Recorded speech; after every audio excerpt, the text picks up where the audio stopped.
Hi there, my name is Josh, and this is Love Beyond Fear. Today I want to talk about an aspect of communication, and obviously communication is key for a healthy relationship. Now, a concept that a lot of us either consciously or unconsciously hold is the idea that what we communicate to others, or what others see about us, is only what we think we're communicating. What's called our external communication, the words that we speak.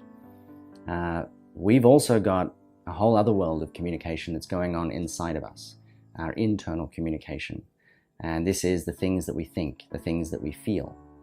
Now, what a lot of people mistakenly believe is that these are separate, that you can externally communicate something that's not necessarily in alignment with what you're internally communicating, and that people will just take you at face value. Now, while some people may, others may not.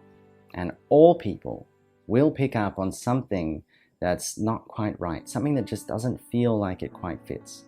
And we all come up with our own reasons why something might be off. Depending on how present we are with the person at the time, we may be able to get close to the truth. But we always know that there's something that's not quite in alignment. And so this idea of internal communication being private and external communication being the only thing that's public is unfortunately, sadly misguided. So there is a key skill in being able to bring your internal communication in alignment with your external communication. And I say skill because it is something that you practice. It's not something that you just understand that it's something that you need to do and all of a sudden you can do it. It's a muscle that you build. And if you haven't been building that muscle, it can take some time to build it up. So there are some really beautiful tools or tricks, techniques that you can use to help you come into greater alignment between your internal communication and your external communication. One of my favorite ones is an ability to rewind. So for example, if you're in communication with somebody and you say something that's actually not in alignment with what you feel to be really true for yourself. Say, your partner asks if they can bring some friends over for dinner and you don't think about it and you say, oh yeah, sure. But then immediately you're like, actually that doesn't feel good. That's not what I would want. I want something else. You can communicate that you'd like to rewind and say, hey, can I try that again? Can I rewind that and press play again? And this allows you to bring presence to something even after it's done. So even after you've communicated, you can still bring presence to it, come back and do it again. So in this same example, it would be like, actually, what I would really love to do instead is just snuggle up in bed with you and watch a movie. Would that be okay? We can maybe see your friends tomorrow. Obviously, a key and important factor in this is an ability to trust your own internal voice.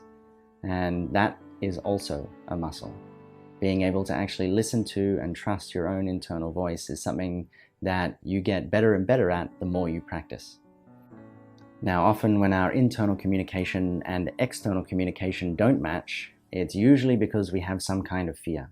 Fear of being judged, being rejected, fear of what it is that we want not being okay, fear of some kind of pain or love being withdrawn. And it's important to recognize that your misalignment in internal and external communication is motivated by fear. And to be okay with that fear. Not to try and push it down or ignore it or just steamroll it in your headlong pursuit for the truth. But just to be okay with it, just to hold that fear. And at the same time, while you're holding that fear, is to step into truth. Step into speaking what it is that you really feel, what it is that you really think. And this is a very, very powerful tool in relationships. It can be difficult to begin with, but the more you do it, the easier it becomes. You're laying new expectations, both internally and externally, with how you communicate. And it just gets better and better the more you practice. Being able to externally communicate what it is that you're internally feeling and thinking is a key foundational practice of unconditional love. And that is love beyond fear.